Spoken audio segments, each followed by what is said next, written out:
Are you struggling for consistency in your sim racing? Does your iRating look like a roller coaster? If so, we have good news for you. The way to get more consistent is to first understand what you're doing differently than the professionals. And VRS is the answer. With our competitive subscription, you will have the telemetry, setups, tutorials, and everything else you need to fully analyze your driving. Our data packs and the ability to compare your driving with the best in the world will show you exactly where to adjust your inputs, change your driving line, and shave seconds off of your lap times. And our powerful and precise Direct Force Pro wheelbase and precision pedals are being used by some of the world's best drivers. All these champions agree that VRS hardware is not just the best on the market, it's also priced well below the competition. So if you're looking to upgrade to direct drive and the best pedals in sim racing, VRS is your answer. If you want to get better, get faster, and make it happen sooner rather than later, you owe it to yourself to find out why so many people are switching to VRS. You'll be so glad that you did. Visit www.virtualracingschool.com and learn why the best use VRS.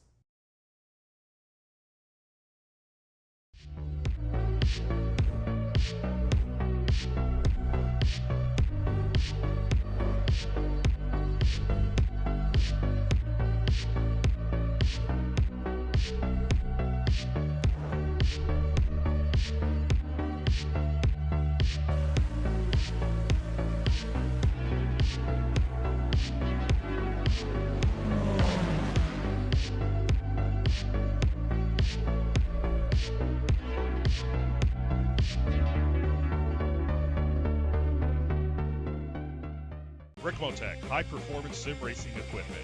There's only one place to go, Ricmotech.com.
A new season begins on one of the most legendary circuits in all of motorsport.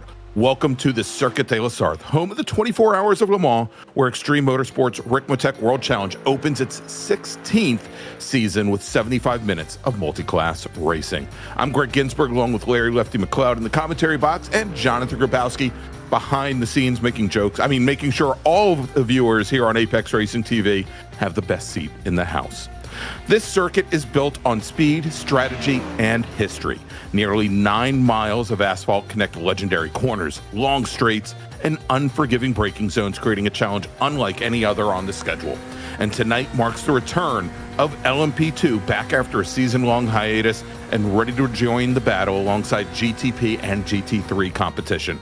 That extra class adds another layer of traffic, of racecraft, and strategy to an already demanding race. And of course, the championship picture has been reset with the start of this new season.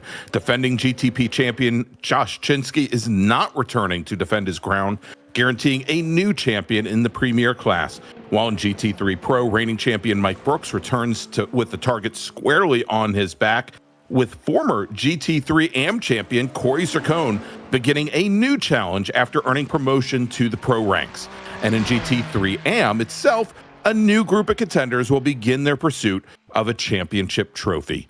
A new season, new rivalries, new opportunities with 75 minutes at Le Mans to begin the journey, Larry. It is a way to start the season. Greg, this is going to be a good one, but it's starting at sunrise. We can see our camera shots already look dark. I do believe we are pre-dawn here in the area of France. I am not a morning person, Larry. I've had my plate of escargot this morning, and I'm going to have a baguette as the sun rises, because that's what else you do if you're in France. But it is dark. It won't be dark forever. The sun will rise here in our, what did you say, 16th season? 60th season? 16th, yes. Yeah, it's a lot of seasons. But it's a new season, so we get new names, new teams, all the newness to have to go through here. But I'm excited. We've got about 7.5 minutes left in this qualifying session. Everybody needs all of that to get a couple laps in with this massive circuit that rolls through the French countryside.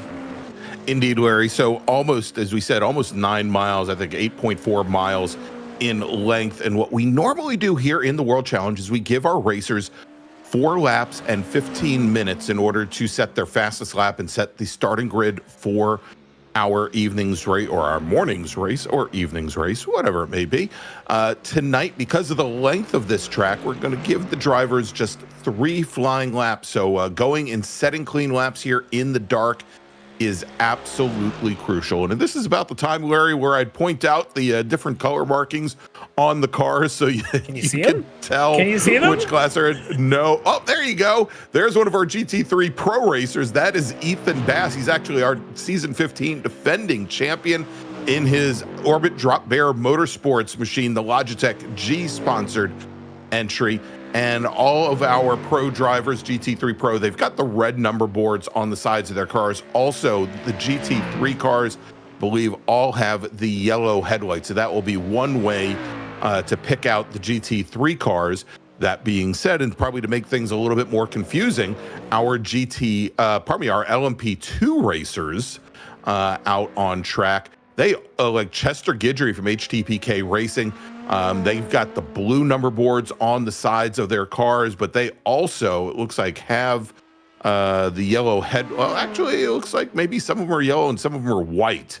I've seen a couple of different colors for those cars out there, but look for those blue number boards and the corresponding colors on the timing tower on the left-hand side of your screen. Over in GT3 AM, if we jump in with one of our racers there, like Michael Klimovich from Slow Bros, who's now working his first flying lap. The Slow Bros racers and all the other AM drivers will have the green number boards on the sides of their cars. And over in GTP, as we check in there with, let's see who we can pull up with, Dave Meneno from SRT Esport, driving his Porsche 963. Those cars will have the green number, or pardon me, have the black number boards on the sides of their cars, so you won't see any color there. As Meneno working his third and final flying lap, currently 5th fastest in the class, 12 hundredths of a second back from Ben Rose and DNA Motorsports, trying to move up here in just a few moments, as he is, I think, heading over towards the Porsche curves now. Yeah, a couple of these drivers actually don't have a clean lap yet, but are on their 3rd lap. One of those being, well, let's see, you've got, I think Bobby Childs might be one of those, a few others as well. Off tracks are a thing, and of course here in qualifying, off tracks will negate your entire lap. So those drivers have to get a clean one, or they will be at the back of their respective class grid, not the entire field, as we will have split starts, GTPs out front, LMP2 second, and then the mixed GT3 pros and AMs together. But if you don't put a lap in, you'll be at the back of one of those. All right, well, Larry, while qualifying continues, let's bring in our special guest that we have waiting for us here tonight. It's Jeff Jacobs. He is the VP of Road Series for Extreme Motorsports. He's going to talk to us about new leadership team coming on board with XMS, as well as this upcoming GT3 series. So let's bring him on in, a little bit different as he's not behind the wheel tonight. But welcome, Jeff. Hey, good evening. How are you guys? Oh, we're doing great. And I think this season's about to kick off with a full-on sunrise right before our eyes, which should be interesting. But as this new season gets going, I think there's a lot of things happening here in the league and in the administration. Where do we want to Yeah. start with some of the change? Not really much of an off season around your world, so you have to do all this stuff in between No, these man. seasons. Tell you what, we just roll right into the next seasons, right? Seems like we just finished up the other two. Yeah. I haven't even gotten the trophies fully distributed yet, but hey, as you can see from the size of the field that we've got here, right? A sold out series once again, and nice problem to have most of the time. Yeah. And so we said, hey, obviously there's the demand there.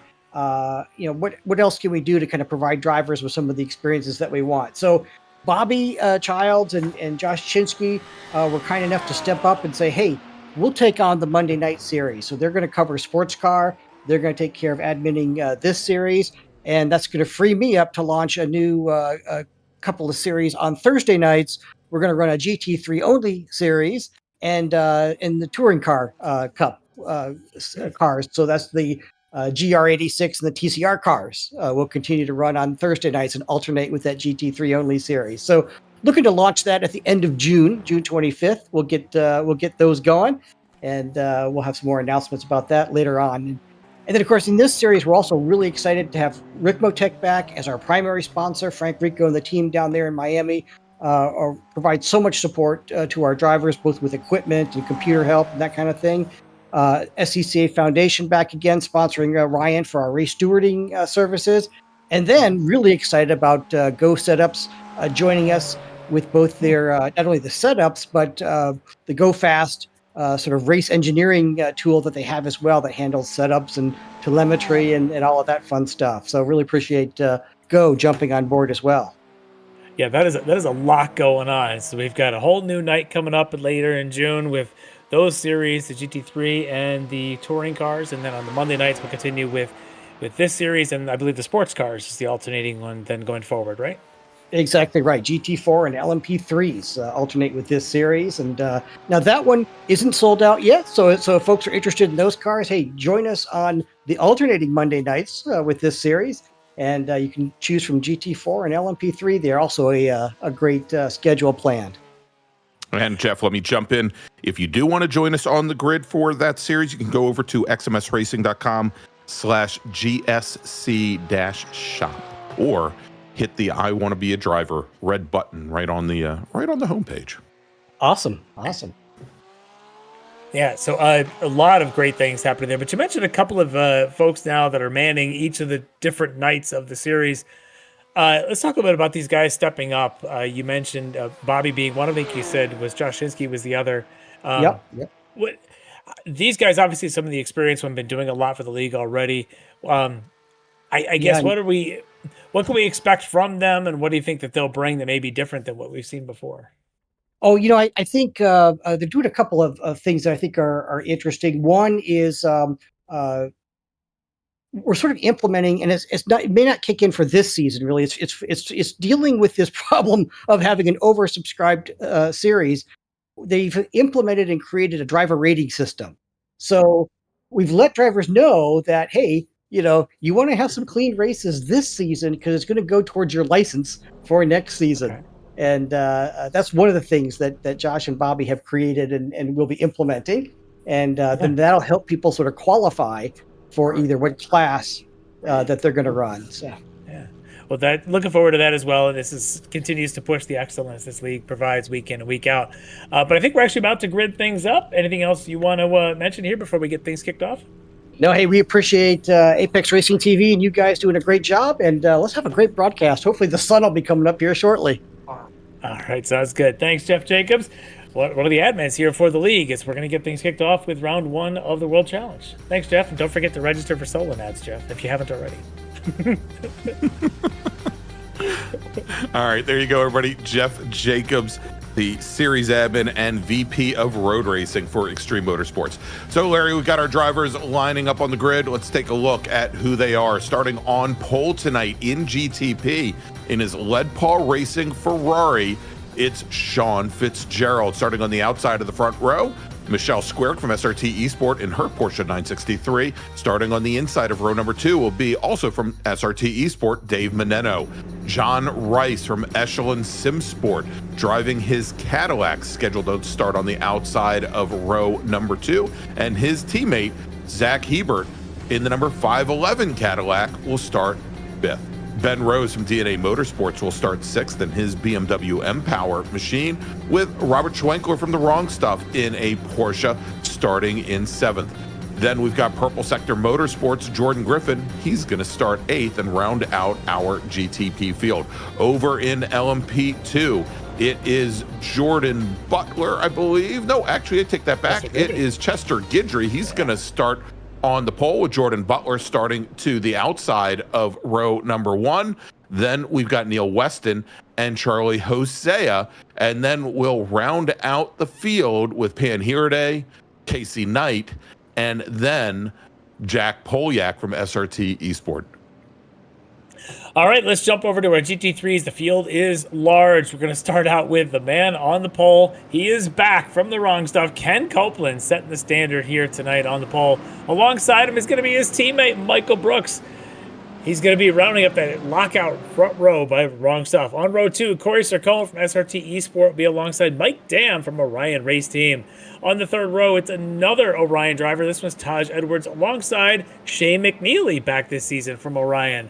On the 4th row, Ethan Bass, the Logitech G ODBM, alongside another SRT Esport driver, James Vogler. Behind them, it's an Orion driver on the inside, Travis Schwenke, alongside Bradley Haley from Sector 5 Racing.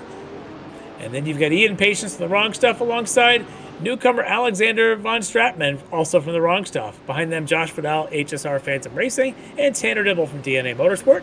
Chase West from The Wrong Stuff. Noah Hogg from Velocity Motorsport. Michael Klimovich, one of the slow bros. Dre Divock back this season from The Wrong Stuff. Johan Alvarez, Ditch Doctor Racing. Nathan Shepard, 10 Toes Racing. Dan Carrito, WBM. Jaster Pasternak from Velocity Motorsports. Logan Jones, Andre Wedderburn, John Casey, Keith Stein, John Borges, Billy Jordan, Bobby Childs, maybe not actually racing, Aaron Beaver, and Jack Polyak and Caleb McKinney.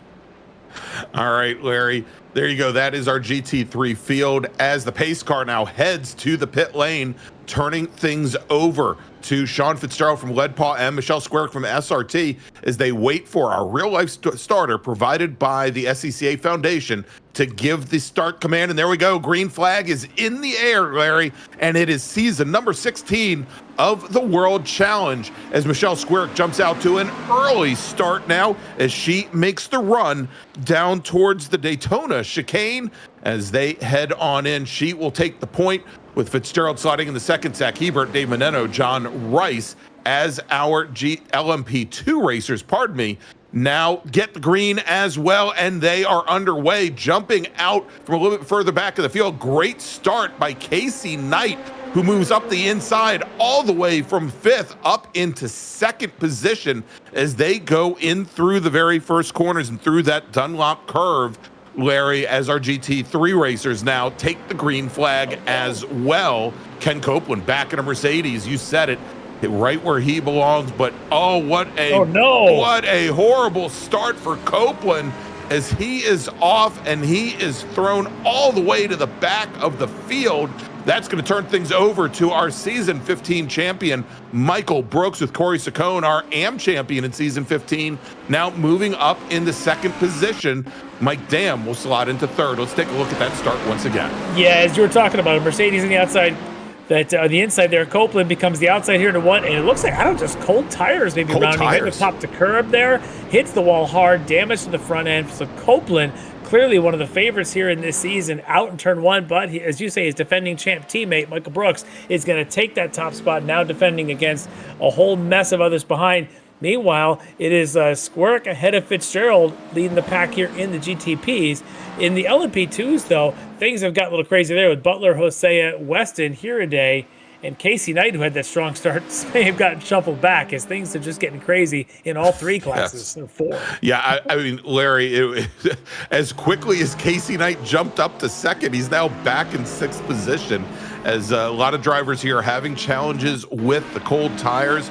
Let's go back and take a quick look here as they go down into one of the chicanes here. Oh, he might have had a little bit of help there. Vogler did. Got side by side. It was real tight into that chicane in this dark conditions and has got himself spun around. Not as much damage as this guy, though, Bobby Childs, I had said maybe he's not going to make the grid. He might be regretting making the grid now. I was going to say, say, Larry, the replay here. In his, did Bobby hit the wall early? Yes, Bobby hit the wall. He did. He somehow made that BMW uglier, and unfortunately, there's a lot of damage there. So Ken Copeland, and a few others are going to be into pits here early on. Yeah, Ditch Doctor Racing's Johan Alvarez in the pits. Nathan Shepard from 10 Toes Racing as well. And it appears that Caleb McKinney from Elite Sim Racing did not take the green. Yeah, rough start for all of them. But let's get to the front of the pack as we take a look here at Michelle Squarick, Sean Fitzgerald. Now, those two with Fitzgerald nearly a second out as they start coming around the conclusion of the first lap. Behind them, Zach Hebert, Dave Meneno, making a little bit of a train there with Ben Rose and Jordan Griffin. Just kind of about a second between each of these drivers as they come around to finish their first lap.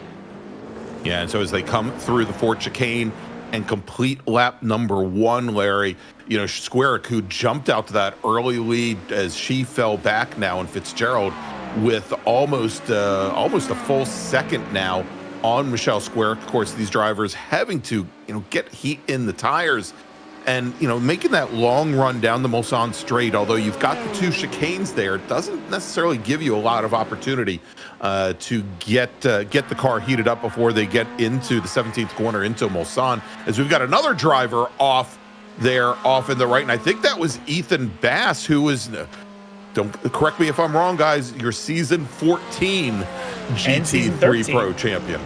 13 and 14. That's right. Yeah. So yeah, a bit of issues here early on for Mr. Bass in the Logitech GODPM entry. Let's catch this replay in that big Mustang. Just wonder if there's a cold tire issue here as well under braking, and that looks like it might be what it was, and he's sideways into that tire barrier. Yeah, just it looked like he twitched after getting over maybe the apex curbing there. Driver's right, and off he goes. So he does not it looks like, and he's around again, Larry. Yeah, that car is not driving straight. So you think about it now, Ken Copeland out, Ethan Bass likely going to need some repairs here. There's some big names dropping early in this race. Yeah, so Bass now a little more than just a little bit off the pace as he's going to try to get to the pit lane as we jump up now to great return for him to the series. Dre Divock, Josh Vidal as well. Divock running for the wrong stuff in the number 12 Porsche as he now opens up a nice advantage over Josh Vidal. But here's another big surprise, Larry. Just as we were watching that scene there, it looks like Travis Schwenke from the Orion race team having some challenges of his own, driving the Corvette this season. Let's catch this replay here for Travis. Tries to move the inside, gets on that curbing, and I tell you, that curbing is not happy here. We just saw Ethan Bass struggle on it. Now Schwenke try to drive backwards at 60 miles an hour. May have actually saved the car, and then who's that behind him coming in and making the mess? Oh, no. That is the 48 entry there of Keith Stein that may have gone backwards and then caused the compounding wreck all the way into a parked Schwenke. So just when Travis thought he had saved it, well, things didn't work out. And here's the replay of Stein as he hits the wall hard, and then he hits the Porsche there, the number 24. Hit the 24 car, it looks like. And Vogler. James Vogler now from SRT Esport. Spent all last season as a privateer. Not quite the start to the season that he had hoped to have, as he's now running 9th in pro. Unfortunately, I believe that is somewhere along 19th among all of our GT3 racers. So a couple things from the administrators here, or the stewards. They were reviewing the start. I don't see anything official on that. They did mention, though, that there was a warning given to the car 43. I believe Josh Vidal for some contact with the 21 of Ian Patience. No penalty issued there. I don't know if that is the start that they were reviewing, if there's still something else potentially under review. Usually when we see start under review, it's for an infraction of maintaining your lane or something, but we'll keep an eye out for the stewards' rulings if something else comes up. All right, so Larry, we're already now 2 laps in for our GTP racers. and Fitzgerald continues to open up a gap back to Squarick. But we're going to watch this GT3 race here as newcomer to the series, racing for Sector 5 Racing, Bradley Haley, now running in 7th position. He's got a nice little lineup ahead of him. The 3 cars directly ahead, all in the AM category. Dre Divock from The Wrong Stuff, who's currently running 3rd in AM, with Noah Hogg from Velocity Motorsports, and your current GT3 AM leader, Ian Patience. Porsche, Corvette, Porsche, and then the Mustang of Brian Haley. And Haley has opened up a nice little gap now back to West, Chase West from The Wrong Stuff back behind him. Yeah, very different grouping of cars in here. Of course, a couple of Mustangs, Corvette, Porsche in that mix that you were just talking about. In fact, thinking of Porsches, we'll take a look here at Patience, who was the AM leader for a little bit, as we watch a replay here of Ian, and that might be the end of his leading of the AM class as he hits the wall there. May be. The same one, I think, that Ethan Bass hit just a little bit ago, last lap. Yeah, so our Wrong Stuff drivers having some challenge, or many of our Wrong Stuff drivers having some challenges tonight. We've got Ken Copeland. It looks like he's decided to call it a night after his lap 1 incident there. And he's already in the YouTube chat. Sorry, Ken. Yeah, welcome back to Driving Perspective here, Ken. Unfortunately, turn 2 or turn 1, I guess, bit you tonight. But I know in 2 weeks he'll be back stronger and ready for that one as well. And in 2 weeks, we're going to be heading to Larry Watkins Glen International, so a track that Ken knows well, and that one I do not believe will be under the cloak of darkness here. Although we're going to have at least one wet weather race a little bit later in the season. Say pretty good that we can predict the wet weather this far ahead of the actual event, Larry. I mean, that's amazing. Yes, exactly. Of course, then again, I live down in Charlotte where we have a forecaster. His name is Larry Sprinkle. So, of course, I'm getting information from him. Hey, when I lived in New Jersey, New York, ABC with Stormfield, it does not get any better than that. Absolutely. Well, and so the interesting one here, Larry, is and this is, I mean, talk about having just riches here. At the same TV station here in Charlotte, besides Larry Sprinkle, we have Majestic Storm as well. Nice. Like they were born to do it. You can count on me for any weather forecast here. It's a great battle here in LMP2. Chester Guidry now, and Neil, that's Pan Hiraday along with Guidry. Yeah. And then Casey Knight and Jack Polyak directly behind. Little door-to-door action there. Yeah, you don't often see that amongst prototypes, but these guys willing to send it in there side by side. No issues, even going through the Indianapolis corners.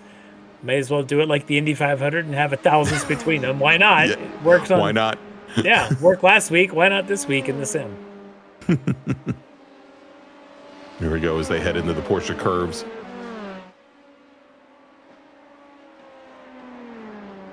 And Larry, we're getting word from race control that there is no further action being taken on the many incidents that happened on lap 1. And I think I'm not going to put words in the stewards' mouths, but I think a lot of what we saw, and certainly what we pulled up on replay, Larry, were incidents that were, I guess, self-owned. I don't know how best to put it. You're saying that they were penalized by karma and yes, problem took care of themselves? Okay. That is probably not what Ken Copeland wants to hear, but sorry, Ken, too soon. Yeah, sorry, Ken, but for a couple of folks there, that's exactly what happened. Yeah. All right. Well, while we check in then with this little battle happening here at GTP, you've got, I believe that's Dave Manetto with Ben Rose right behind him, and John Rice. This little threesome battling down the Mulsanne straight through the chicanes as they are heading toward the Mulsanne hairpin down here at the final end. There it is. As they turn towards the north and head back up at Again, tight battle here. The issue is they may have lost touch with the first couple leaders out in this class. Yeah, I was going to say that that Hebert, Squarick, and Fitzgerald a little bit further up the road there. Speaking of Michelle Squarick and Zach Hebert. Hebert, who had moved temporarily up in the second position, now Squarick gets them back. Yeah, good little side by there. Probably a good run out of that hairpin at the far end. Gave Squarick a chance to get on by. We'll see if Hebert makes a counter move to come on back. So good little battle going on there for the second and third spot in GTP. Meanwhile, look at this pack here of GT3s. Got a couple of amps, 3 of them, with a pro mixed in the middle of them. I think that pro is Chase West. Otherwise, you got Klimovich, Divock, and Vidal, I think, are 3 at least of the AMs in the group. Yeah, Noah Hogg from Velocity in his Corvette hasn't checked out, but he's got about 20 car lengths on him here. As now Dre Divock takes a look, tucks underneath first of Michael Klimovich, pops to driver's left. Going to try to use this very long straight to draft on by. And, you know, Larry, as soon as he pops out, you know, it's not like race inspect Miatas. There's no slingshot effect there. It's just a drag race here as they come down into the chicane here. Well, that pop to the outside put him on the wrong side for the chicane that goes to driver's right. So now we're on board with Dre as he slipped back in behind Klimovich, Chase West, Josh Vidal slipping in with John Casey in behind him. So there's a whole train of cars behind this battle. You can see it there in that shot as we've got a whole group of them running down the second leg of the Mulsanne Straight towards, I believe the next one's called the Daytona chicane. I guess if Daytona now has a Le Mans chicane, aka bus stop, there must be a Daytona chicane. I thought that Daytona chicane replaced, the chicane itself didn't replace another chicane, but I thought that the Dunlop chicane had been renamed. But I could very well be wrong. I think the Dunlop chicane is the one up near, well, Ken Copeland's favorite chicane, I believe, is the Dunlop chicane. Too soon? Sorry, Ken. Yeah, probably too soon. All right, back to this battle here for a second. Actually, this is the battle for the lead as I was gonna pressure. say that Hebert and Squarick have made up a ton of ground on Sean Fitzgerald. Fitzgerald was about another second up the road when we last checked in on them, and they've closed things down to maybe 4 car lengths. And wow, Squarick makes up another 2 car lengths under braking now. Fitzgerald gets the better exit though this time. Squarick though now a little bit, there is draft even at 190 miles an hour that they're going to be going when they get to the braking zone, nearly 200. In fact, some of them have already topped over 200 in the race at some point. But yeah, a little bit of draft there as they come into the hairpin and start heading their way back up the back straight. A little bit of dirt there for Hebert. And then look at the next pack. You can see them in that shot as well. Meneno, Rose, Rice. So the top 6 are separated by all of about, 5-6 seconds. 5-6 seconds, yeah. So not by much. No. Look at Squarick just pressuring the back of Fitzgerald. Car for Squarick seems to be handling well in the wash. Obviously, GTP cars have a lot of aero to them. And look at the turn in for Squarick, just throwing that car in. Yeah, she threw it in, and the nose just bit Larry. I mean, that car just gripped so well. Got a little bit more push from the Ferrari ahead of Fitzgerald, and she got a great run out of there. I don't think she's going to be able to use any of it though, as they come through the into the Porsche curves here. Well, in the chat, Stephen Hudak, our man on the ground, says Fitzgerald did actually get a slowdown on the previous lap at one of the corners, and that would explain why his lead evaporated.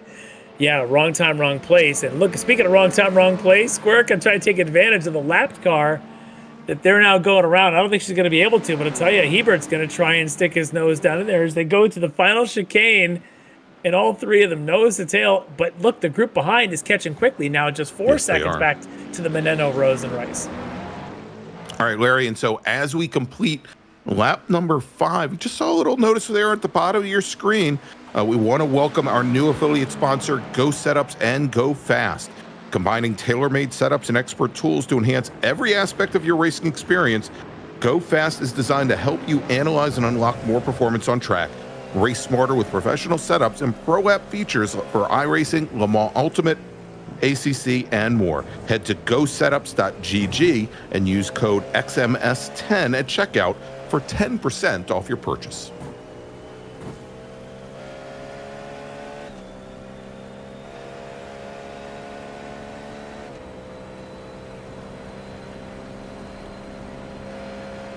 And so, Larry, they've still got about now 5 seconds back to Meneno and Rose. But, I mean, Rose appears to be right there on Dave Meneno as well. Yeah, and those three, they've fallen another second or so back from the Fitzgerald Square Hebert up front. I think those front three are so efficient in the first third of this course. The Meneno, Rose, and Rice, not quite the same pace. Yeah. But now that there's traffic, that could play a big part of this. As you can see Indeed the back can. of the GT3 field right there. As the GT3 racers move over drivers right, and this is going to be tough here. Oh my, and there may have been contact right there, trying to pick up the number of that car. And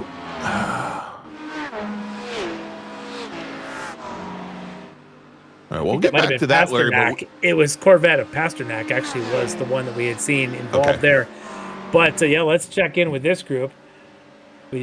Divock now leading this train. Noah Hogg, Michael Klimovich, Josh Vidal, Alex von Stratmer. These are all AM drivers in this next 5 cars in this train. So this is the battle for the lead in AM with Divox right now holding on to it.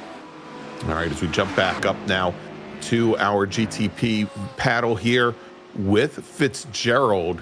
And there's Michelle Squarick. She takes a look to driver's left. That's the long way around.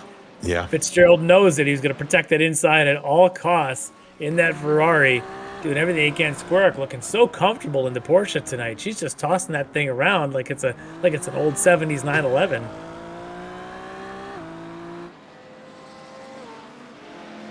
More traffic ahead, though. That's going to be Dan Carrito, one of the pro drivers in a Porsche. He's going to try and stay left, let this battle go around him.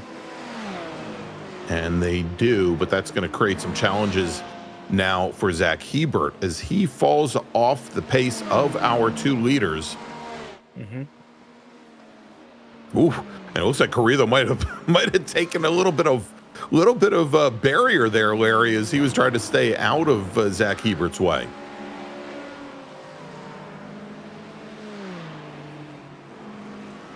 So much traffic here now.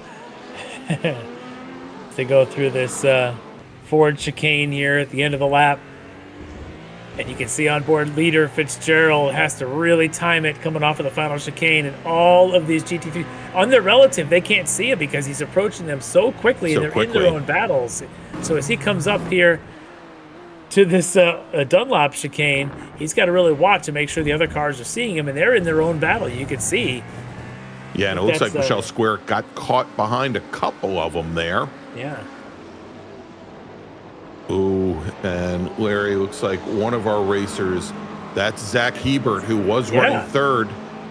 It looks like he had some issues there, not only with, well, certainly with traffic. Yeah. But let's take a look here. Let's see if he actually makes contact and possibly damages the car. Look at all that traffic in front of him. He's trying to get in there. He just locks up the brakes, trying to judge what the Porsche in front of him was going to do. Lucky for him, doesn't appear to have any damage. But the problem is he just lost a whole lot of spots on the order there. Yeah, he had John Casey there and had a lot of room and just did not judge the braking very well. And it's got to be so difficult here, Larry, in the darkness, as Noah Hogg now running his Corvette into the barrier, not once, but twice. He's coming to grips switching over from the Porsche now to the Corvette, and that just didn't look very comfortable as he nearly lost it into one Armco, ends up hitting the tire barrier of the other one in the next corner. So rough night for him as well. Let's catch up, though, with what's happening here as it's McNeely and I think Von Stratmer in front of him. Chase West now in front of him as they're all sort of mixed up together. Look at this little grouping and some more. The GTP is trying to get by. Shane McNeely in that Corvette from Orion, also in that group. And Larry, with all the GT3 traffic that our racers encountered, our GTP racers encountered at the end of lap number 6 and the beginning of lap number 7, Sean Fitzgerald now has opened up. He's opened up about a second on Michelle Squarick, a little bit less now as she's managed to get back through. Yep, and again, it's this ups and downs as they approach traffic. And look at this. This may be an opportunity for Squarick. It's going to force Fitzgerald to get very defensive going down the inside of Tanner Dibble. That's him in that 911. Fitzgerald does come out of there clean. Now he's got to make his way. I believe the next one's Taj Edwards, one of the Orion cars there in that Corvette. Now some clean air for at least a couple of corners for Fitzgerald. But I tell you what, this is nerve-wracking if you're Fitzgerald. As aggressive as Squarick has been, you know that she's going to take any opportunity to shove a nose down the inside if she gets one.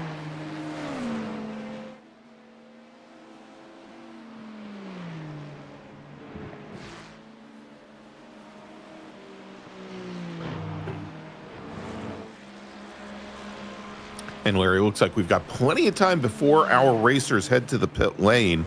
We're looking at, over the course of the 75-minute race, each one of our classes likely to take one pit stop. The GTP cars, we think that their pit window is only about 2 to 3 laps max. And the pit window for the GTPs will open up right around lap number 10. The racers just now starting lap number 8, so we've got a number of minutes to go here, but not many laps. Let's remember how long the laps are here. You don't want to miss time your pit stops. No, it's a lot of miles to come back around if you've miscalculated by a couple of miles. Yeah, and Larry, for the LMP2 racers, their pit window, the shortest of any, they've got a couple of options. We think that they can do quite a bit of fuel savings, bring the car in on lap 11, and they'll be good to go to the end. Or if they come in a little bit early, they are likely going to have to get a splash in order to make it to the end.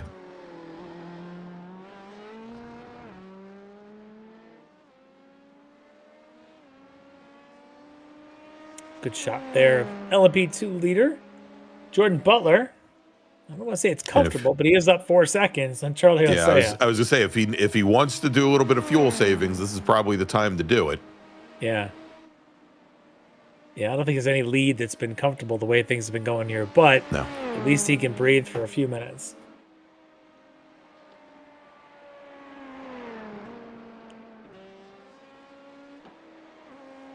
So Hosea and Guidry, I think, are in their own little battle back there for the second spot. There they are. Yeah. Here it is. That is some tight racing there.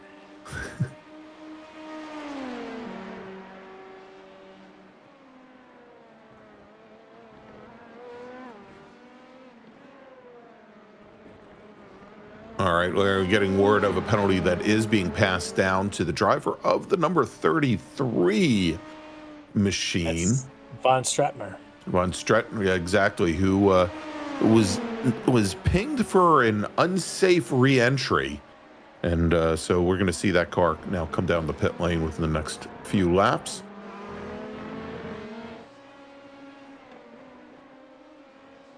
Yeah, I believe he'd been running, you can see there on the timing tower, 4th in the AM category. So this was definitely going to hurt him. He was in a little battle there with John Casey for that 4th spot. The net penalty in this probably going to be about 20-25 seconds by the time you do a drive-through penalty on this pit lane. Let's take a look and see if this is the issue. John's able to pull it up and see what happened. There he is in the wrong stuff. Acura runs a bit wide here. I think pops right in front of. That's one of his offs. Yeah, I don't think it was that one. He had another off a couple laps ago. He had just caught the tail of. I think it was actually at the hairpin at the far end where he may have popped out in front of group. But either way, Yeah. that's generally what the penalty was for. And Alex is going to have to find himself down the pit lane shortly. All right, as we go back to this fight here, battle for second in LMP2, Charlie Hosea, good to see him back behind the wheel of an LMP2 machine. As looked like for a moment, our GTP leader, Larry, might have gotten another slowdown penalty, possibly. All right, Chester Goodry, though, going to make the move to the inside, going into this third chicane on the straightaway, able to make that pass. So good move there for Goodry. Hosea giving up that spot. These guys playing a little bit of leapfrog here. If they're smart, maybe keep this up and deliberately leapfrog. Maybe they can make a run at Jordan Butler. I know Greg likes his helicopter views. Absolutely, especially here, Larry. That's a good move. At that point, Hosea knew no sense in battling. Let's just go ahead and take the leapfrog effect. And these cars could benefit from leaping down these straightaways. But right now, they find themselves almost 6 seconds back from class leader Jordan Butler. And about 4 seconds up on Neil Weston, who we just saw trailing that shot. Now, there he is coming into view. Larry, let's move back up to GTP and check in with Robert Schwenkler from The Wrong Stuff and Jordan Griffin from Purple Sector Motorsports.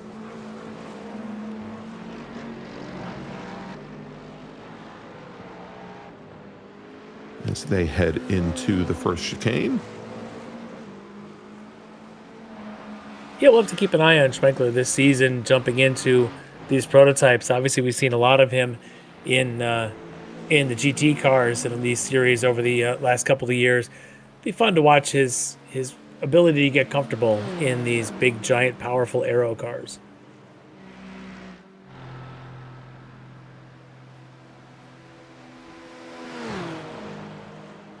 Speaking of big, fast aero cars, here's the battle for the lead still happening. Sean Fitzgerald, Michelle Squarick.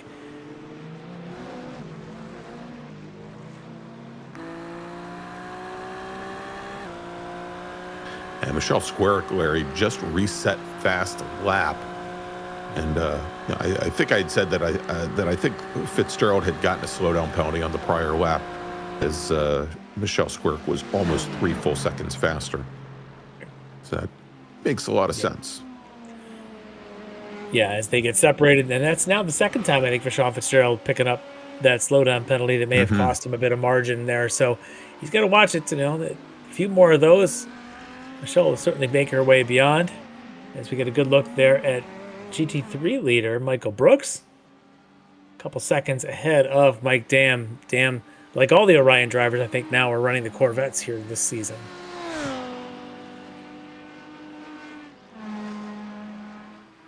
You can see there by that wonderful graphic that Mike Dam is starting to chip away a little bit at Brooks's lead, taking a half a second out on the last time around. And so we talked about pit windows for our prototypes over in GT3, Larry, where their race is going to be almost 20 laps exactly. The pit window is going to open up on lap number 10 and likely close on lap number 10 as well. We're probably going to see most of our GT3 cars coming in right about the exact same time. Let's check in, though, with Casey Knight, now running 7th in LMP2. That is not what he wanted. It's a little more of that rear lockup we had seen earlier, I think, on Zach Hebert. The rear lockup happens this time, of course, happening to one of the drivers in the LMP2. The same idea, though. Look at this. He's returned. Ken Copeland, he's back. Come on, Ken, stick with it. Unfortunately, he's not back literally on track, but let's take a look and see what happened, Larry. He was back and forth, backwards. Is he using some of this curbing, and the car just not responding for Kenton, and that's actually a pretty hard hit. Wow. It was safer in the chat, Ken.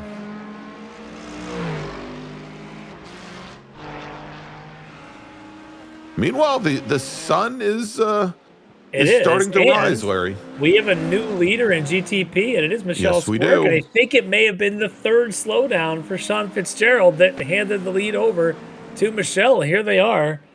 Well, she has been absolutely hounding him, Larry, for the last 15 minutes. And maybe that's exactly, he just had to get out of the throttle. Yeah, often I think that maybe that happens at the chicane before start finish. Maybe he just waited to that point to serve it. But yeah, so advantage now to Squarick, a second up on Fitzgerald. Fitzgerald, I think, will be back in this. You can see he's not really going very far. But these two, meanwhile, with all these slowdowns, they're still pulling away from the Meneno Rose and Rice battle that's still happening for third, fourth, and fifth place. All right, as we jump back over to GT3 AM, and this is the battle for the lead with Michael Klimovich in the Slow Bros Porsche, Josh Vidal in the HSR Phantom Racing McLaren.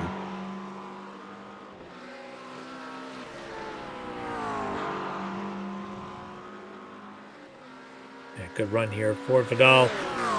See if he can have the legs in the McLaren to get around the Porsche. Not really gaining. Wonder if he maybe even doing some fuel save. You talked about having a limited window for the pit stops. We'll see if somebody tries to stretch that window by doing a lot of fuel saving here beforehand. Yeah, a little bit of a weave there from the Porsche as they're going to come down to the first chicane there, going to the right. Yeah, that doesn't look like fuel savings. That looks like Vidal trying to make a move for the lead in AM. Yeah. Not happening there. So remember, the lead, I believe, was Dre Divock, and now, of course, it's Klimovich ahead of Vidal. Yes, Divock now sitting in third, only about 2.5 seconds back. There he is. So certainly within reach for him.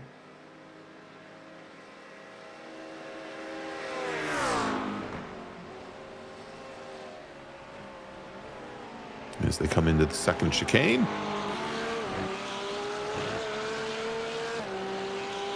And Klimovich getting a much better drive off. So what was that lap number we expected the pit stops to start happening on? For the GT3s, lap 10. And most of these coming to the end of lap number 9 right now. Okay.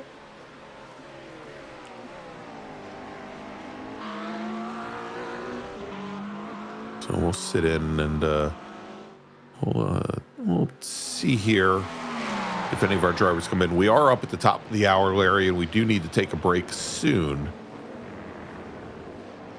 Yeah, we got a couple battles, though, that we can kind of check in before we do that. This, of course, is the battle for fifth between, it was between Hebert and Rice. Now we're going to take a look at Squarick under pressure from Fitzgerald for the lead in the race. Fitzgerald with a pretty good run here, heading out of the Mulsanne Straight. Let's see if that Ferrari power is able to get around the Porsche. Squirk decides to defend to the inside. Well, she's left a bit of a gap there, Larry, of course, as they head into the first chicane, which is going to be off to the right. Smart move, actually, there for Squarick to hold that line. Wasn't enough for Fitzgerald to get by. As they head now, would have really compromised his entry in there if he had if he'd tried to make that move.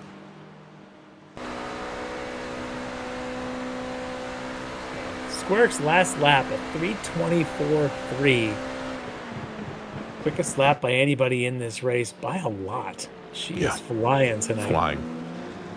And so, Larry, as we're going to be, we're working now lap number 11 here in GTP. Again, that pit window, very short, opening up on lap number 12. As Robert Schwenkler appears to have had another off, maybe not an off track, but getting a slowdown penalty. That's going to close things up for Jordan Griffin now, who's only, I think, a little bit less than a second behind Schwenkler. Yep, as we go on board with Jordan here, trying to chase down Robert Schwenkler for the 7th spot in the GTP. A little dirt up front there for Schwenkler. Yeah.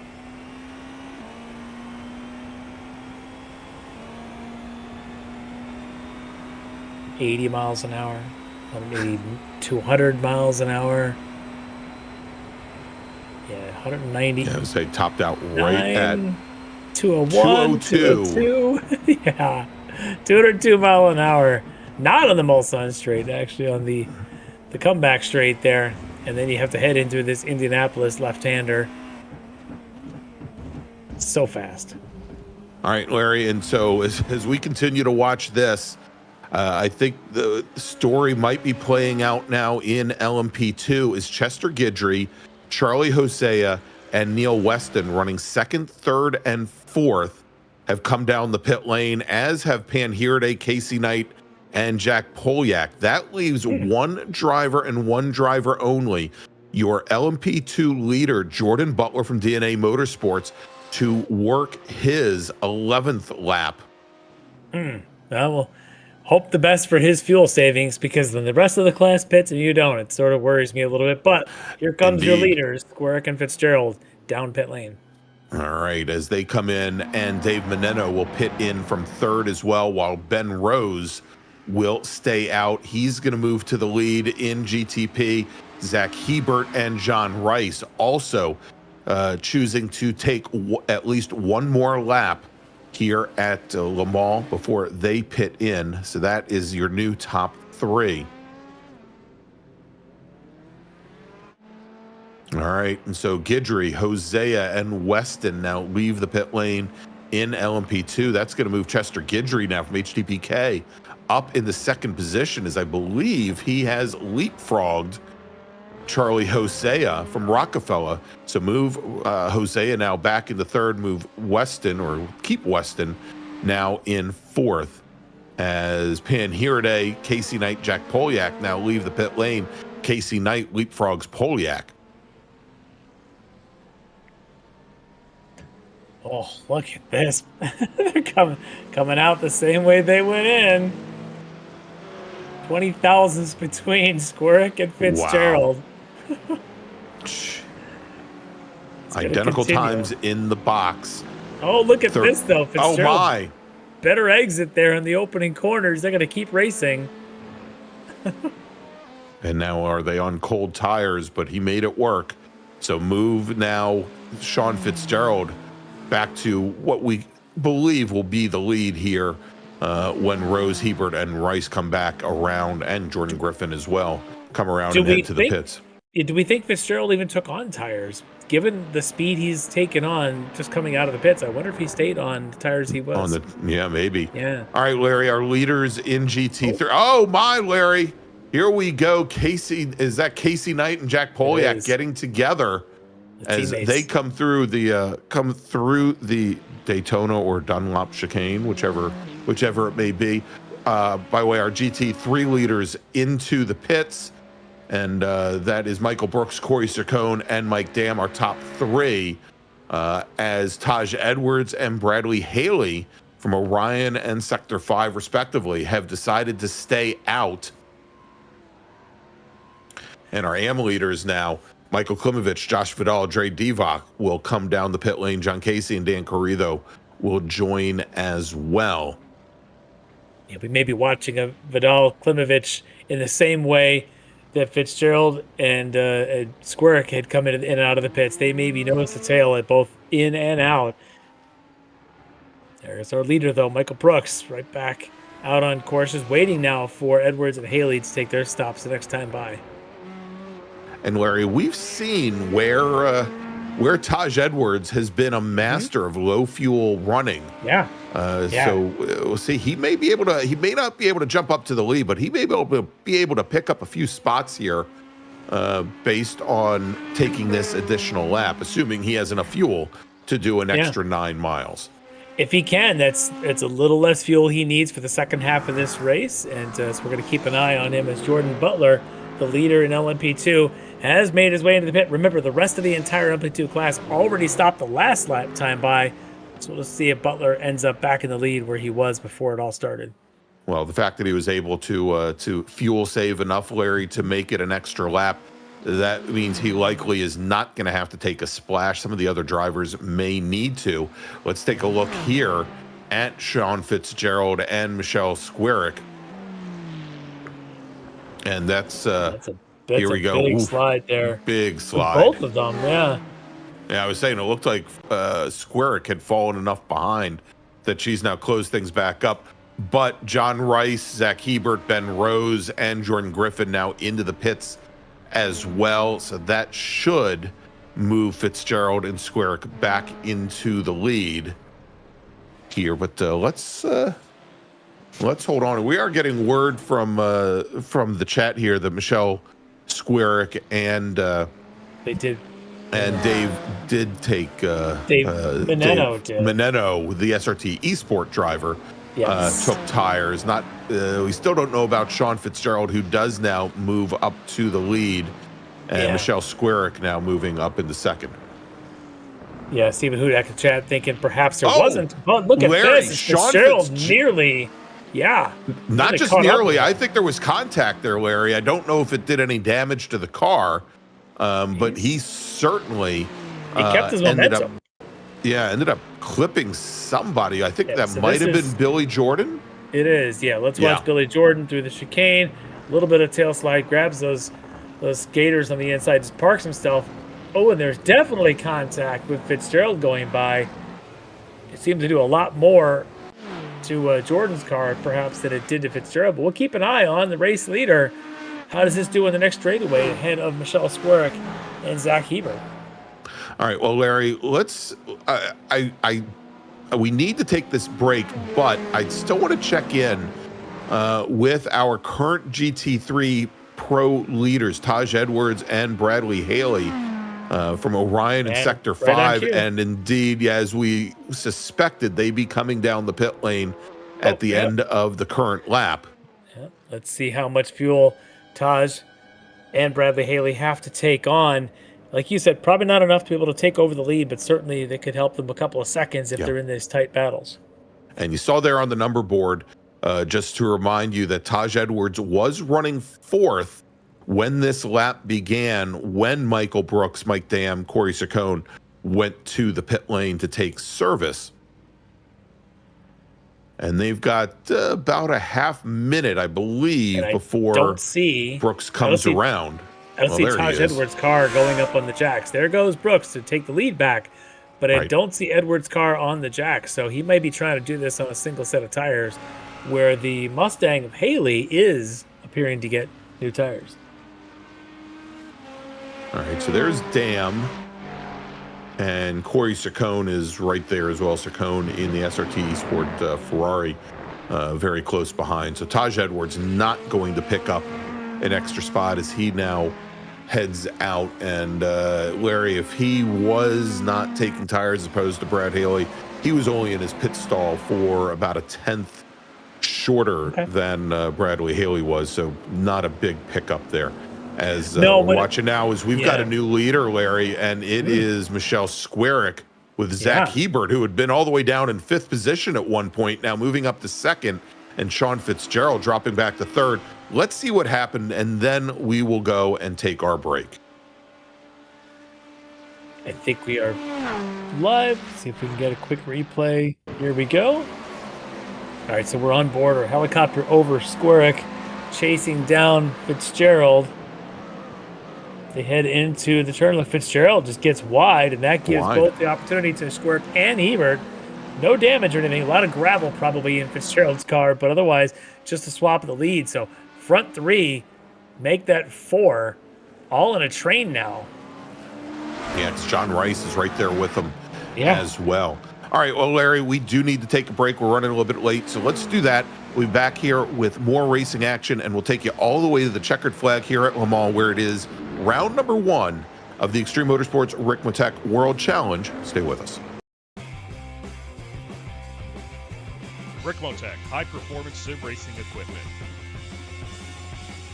Whether you're just looking to have fun, train for race day, or become a serious esports competitor, Ricmotech has you covered.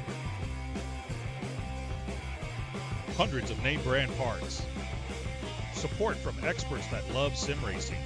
Trusted by the pros. There's only one place to go, Ricmotech.com.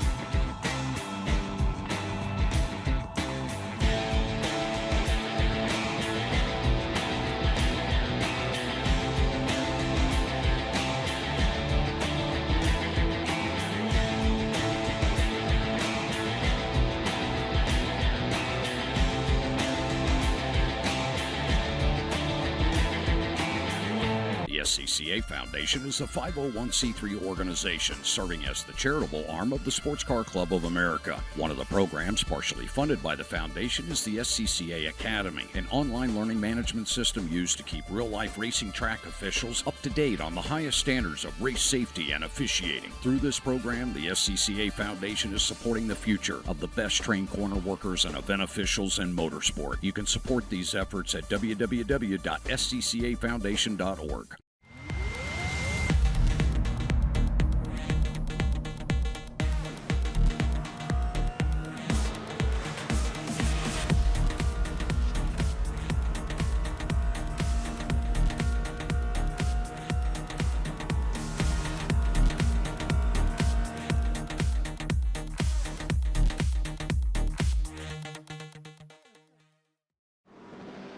The search is over.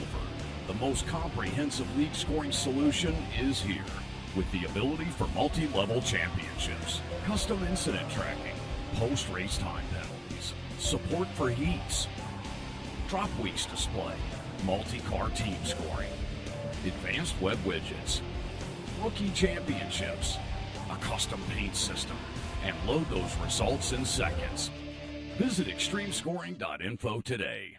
Ricmotech, high-performance sim racing equipment. There's only one place to go, ricmotech.com.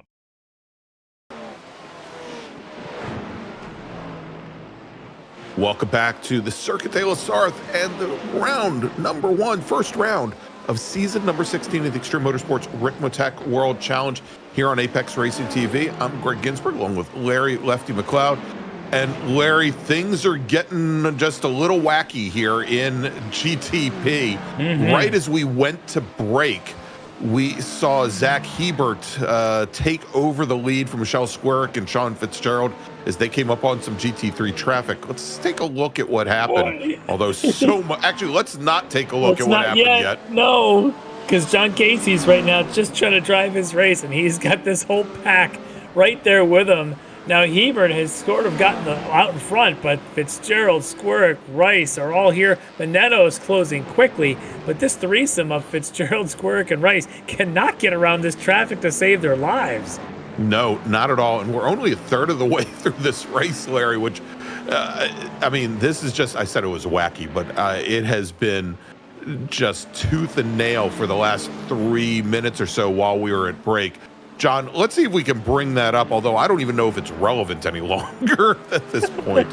It was the start of all of this. I'll tell you, right as we had gone to break, you had the leaders led at that point by Michelle Squerick, and you can see she suddenly catches this slower traffic going in through the opening chicanes, and that cost her some time as Zach Hebert and Sean Fitzgerald went on by. They eventually had a pack of 4 going along, and then you saw later on as we had come back from the break how 3 of those 4 were still fighting through traffic. Hebert now almost 5 seconds up the road in front of this pack of Fitzgerald, Squerick, and Rice. Yeah, that just, dealing with all this traffic. And look at this, this is still the replays. They're trying to get around John Casey. That's the Casey replay, yeah. And that is what allowed Zach Hebert to get away, as both Fitzgerald and Squerick have been banging doors with one another. And, look, John Rice, Dave Minetto, not that far behind at this point. No, Hebert, though, is seemed to be the lucky dog right now. He got in front of all that just at the right time. We'll see if that helps him. There's 25 minutes left in this race. It could help him quite a bit as long as he doesn't get caught in his own traffic. But these 3 behind continue to work through this massive GT3 field on the Mulsanne Straight as they head down to the hairpin at the far end and make their way around. Hopefully for them, they're able to get on by. I think they've got an Ethan Bass who's rejoined the race after his dreadful start. And he's just turning laps and staying out of the way. Yeah, and Larry, Zach Hebert, who is now leading in that number 511 Echelon Cadillac, he started in 4th position. He fell back to, moved up, I think, at one point to 3rd, where he was back behind Michelle Squerick, fell back into last place into 8th position, and now is your current leader here as Sean Fitzgerald now once again finds himself having to hold off Michelle Squerick, and as they, once again come into the Mulsanne corner there, Fitzgerald just never seems to be very happy there. Doesn't get a lot of front bite out of that car, and Square once again gets a great run off. And speaking of, look at it, she continues to poke around back there behind Fitzgerald, but you still got Rice also in the mix. And here comes Meneno and Rose. You have 5 of them just lined up here for the second spot. I'm just waiting for Fitzgerald for Hebert if he has any issues out front. We could have 6 cars fighting for the lead here in the fastest class in this race. This is insane. And they are catching. Hebert was 5 seconds up. He's now down to 4 seconds. This group, if they can sort it out, may be able to catch Hebert before this is done. I mean, we're talking laps that are 3.5 minutes with 20 minutes left. There's 7 laps left. Plenty of chance here for them to catch Hebert if they can get on a run.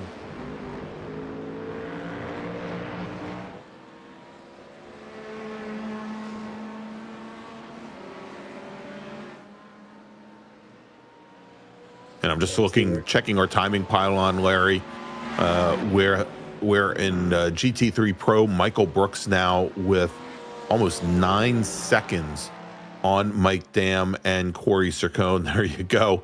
You just now see Dam heading into the first chicane there, or actually coming off of the first chicane on the Mulsanne straight, and huge advantage now. Yeah, we've seen a lot of craziness happen. So no lead is safe, but certainly you'd rather have one than to not have one. He's been fast tonight, but we've seen all the interactions, and all it takes is a GTP field to come roaring through it. At some point, they are going to catch. They will. Michael Brooks, because they're coming. But when they do, Brooks is probably going to use all of that 9-second advantage just to probably park it, let them all go by. Exactly. Because watch them go around this field here now in the middle of the GT3 field. They're using them for drafts. Here comes Squarick again, pressuring Fitzgerald as they go into the next chicane. You got the LMP2 car in there somewhere. And where it looks like Jordan Griffin in the Purple Sector Motorsports Porsche 963. It looks like he may have had a bit of an issue. He has now taken his car to the pits for repairs. Yeah, and I think that's Taj Edwards in the Orion entry, just ahead of this group. And again, Squarick and Fitzgerald, it is like tooth and nail. Every single corner. They went through that chicane side by side. Fitzgerald's going to get a pretty good run. Squarick, not the best exit, so she was trying to defend. No. And here goes Fitzgerald now to the outside in the Ferrari. We know that thing has got legs. He'll be able to be ahead before they get to Indianapolis corner, another half a mile ahead. Maybe not.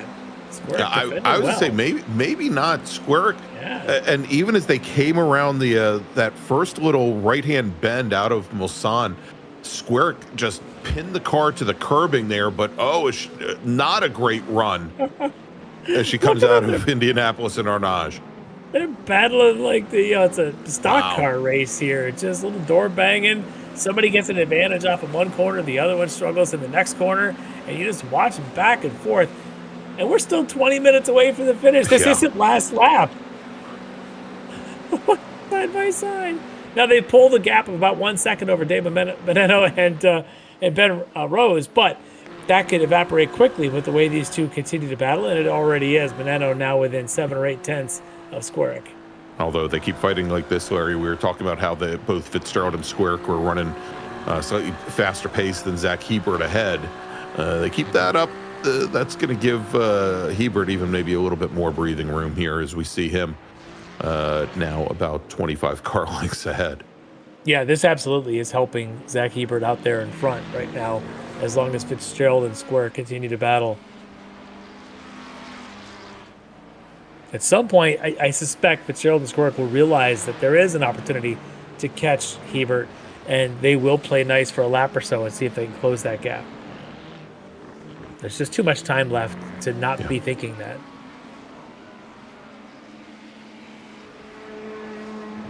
And to think, Sean Fitzgerald had that incident with that spun car that it looked like they had a pretty good hefty contact, and he's still racing like there's no problem. Yeah. And Larry, I don't know at what point this happened, but I don't think it was on the pit exchange. But Josh Vidal has moved to the lead over in GT3 AM. He's got about a second on the Klimovich car on the Slowbros Racing machine. Pretty close still, about 1 second. You can see there between them. Vidal in the McLaren, Klimovich in the traditional Porsche. Klimovich, much better exit here. Vidal struggled, so we'll see if that helps him as they get to the next corner. Here's a bit of a replay of them. This was the pit replay. Yeah, and I guess that is how he got by, and that was when they came down the pit lane, Larry. So it's this battle continuing on, not decided yet in GT3M, although it looks like Dre Divock may have lost touch with the front two. He's in third, but pretty distant now, over 5 seconds from him.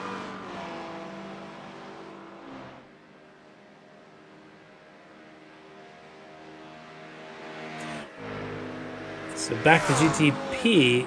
Hebert's lead now down to 3.5 seconds. 3.5. Fitzgerald. And he's fighting his way through traffic. A lot of that is coming through traffic, exactly. Yeah. And this is the same traffic that that Fitzgerald and Square are going to encounter here in just a few moments, but they might hit it right at perhaps one of the best spots, Larry. Yeah, obviously in a GTP car, you'd like to pass the GT3s when speed's your advantage. You get to the corners, you no longer have an advantage. The big, long GTP cars, they struggle in the slower corners. But look at this, as we're on board with Fitzgerald, blazing by those GT3s like they're standing still. The next one's Ken Copeland. You know he's going to be aware. He's going to move out of the way of these guys. I don't suspect Copeland's going to be an issue for Fitzgerald.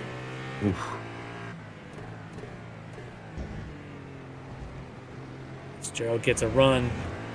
Yeah, there you go. Copeland just yanks the car over driver's right and opens the door. And Squarick almost pushing Fitzgerald along, at least push draft, if nothing else. Again, if they play nice, they're only 2.5 seconds. Nice? Who wants nice? Michelle Squarick wants race. Oh no. That's the Aston 48 of Keith Stein. Yeah. And then you got the wrong stuff Acura there, just kind of trying to stay out of the way. This battle is so intense as these two GTP cars come flying through. 15 minutes to go, 2.5 seconds back. You could see.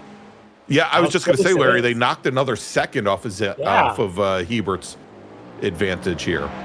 Yeah. And it's going to be under 2 seconds by the time they get to Mulsanne Straight the next time through. And look at it, and really, we're talking about Fitzgerald and Squarick, but Meneno and Rose, right? They're so close. And we're really talking about your top 5 now within 3.5 to 4 seconds. All right, Larry, and a new leader in GT3 AM is Michael Klimovich has gotten around Josh Vidal. Let's take a look, see at how it happened. A bit of a braking challenge here as they come up toward Indianapolis. Vidal went to the outside.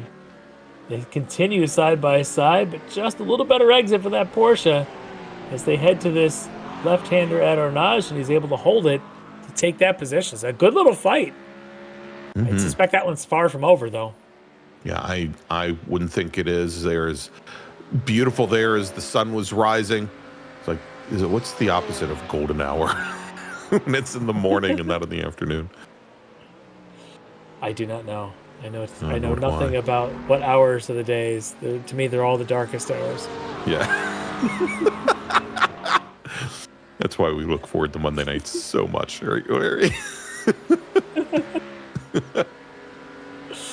I just live in my basement. It hits 8 o'clock Eastern on Monday nights, and suddenly my computer turns itself on and wakes me up. And then I go back to sleep at about 10:30 until the next week comes along. It's like Groundhog Day. Look at this. Larry.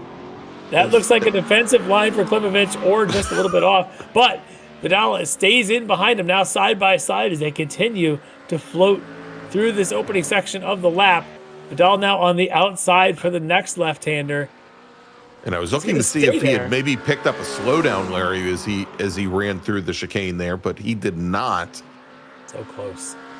Yeah. They head to Mulsanne. Let's see who's got the stronger wheels, the more motor here as they head to the straight now, heading towards the first chicane, the Daytona chicane. And Vidal pops out. Yeah. And what? Looked like he was going to drive right on by. Has not gotten the clearance. He's got about a half a car length, though, Larry. But as they come down, of course, the chicane's going to move over to the right. That's going to give an advantage to the Porsche. Yeah. Oh, but look at Vidal stays there, though, is able to hold his position and contact on the exit. Just a little touch there. Vidal on the rear quarter of Klimovich. They keep racing, but I tell you, a braking contest, I'll take the Porsche nearly every time. In that case, Vidal did pretty good on the McLaren to stay in it, but the advantage to Klimovich as they exit. That is still the battle for the lead in GT3 AM. All right, Larry, let's jump back over to GTP with Sean Fitzgerald and Michelle Square continuing to chomp away at Zach Hebert's lead. And we've got Stephen Hudek in the chat, and he's of the strong mind that Zach Hebert is having to do some considerable fuel savings in order to get to the checkered flag. Now, when he was on the pit lane, Larry, Hebert was in his pit stall almost 5 seconds less than both Fitzgerald and Squarick. But of course, he also pitted in a lap later, which might account for some of that.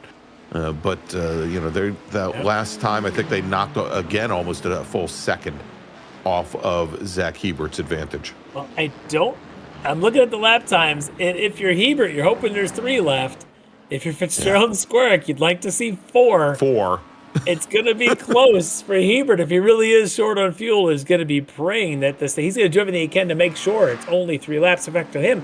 He might be almost better off getting into a fight with the other ones just to slow the pace down to make sure it's only 3 laps to the finish. But it's going to be close now as we're 11 minutes away.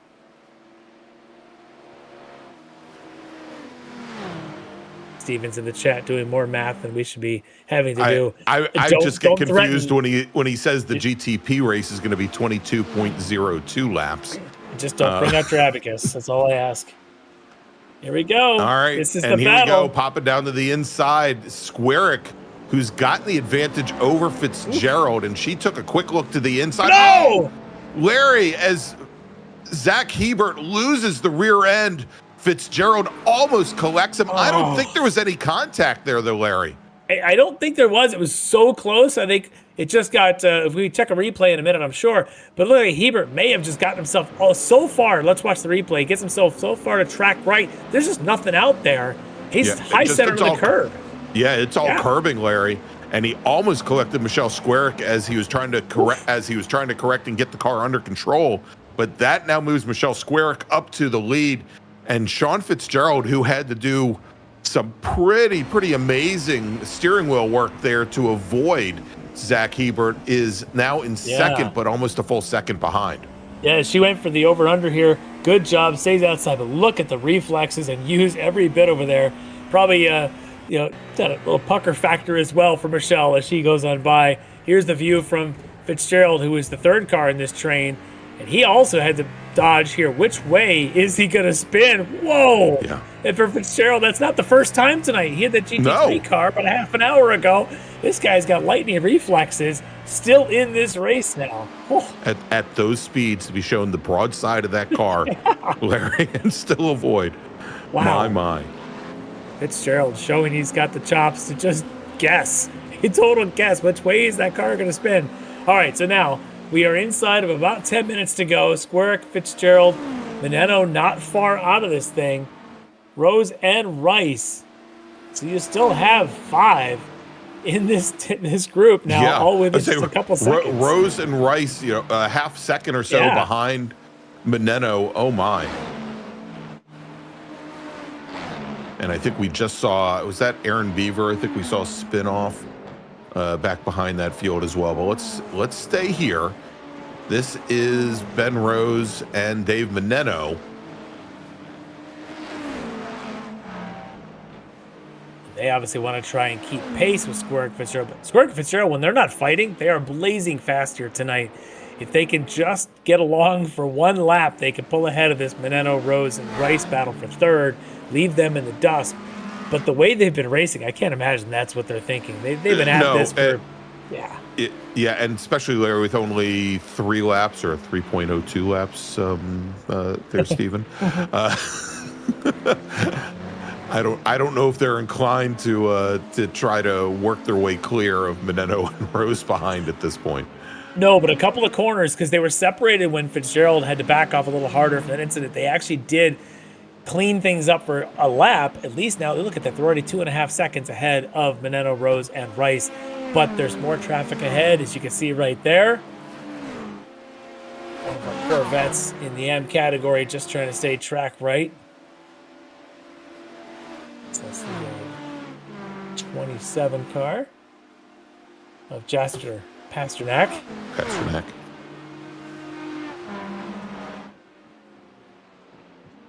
All right, through the chicane where the incident was just one lap ago. Careful of that curbing. Don't high center it. Fitzgerald in the draft. You got to wonder, is he calculating something?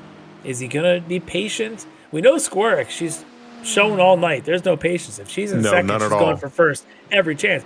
I don't know about Fitzgerald. We haven't seen him on the downside of this battle too often, so we don't know exactly what sort of aggression he has to make moves, but we may be soon finding out.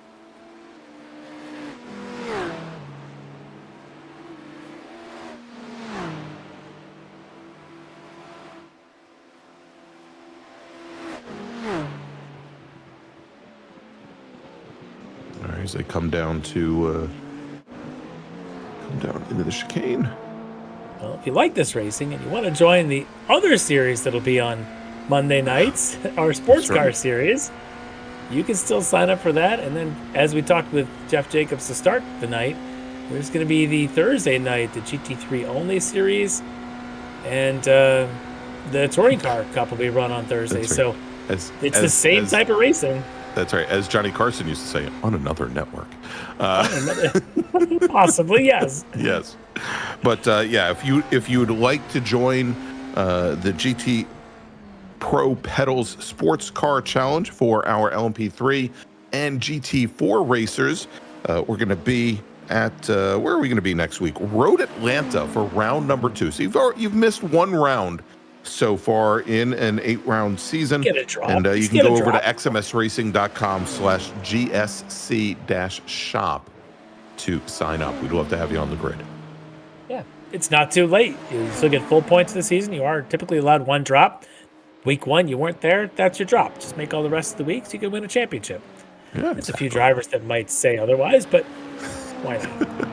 So, Larry, I'm looking down at GT3 AM, and I think both Michael Klimovich and Josh Vidal have picked up slowdown penalties. So nothing lost, nothing gained there for them, as there is about a half second separating them. They just it's like having a virtual safety car for for a couple seconds.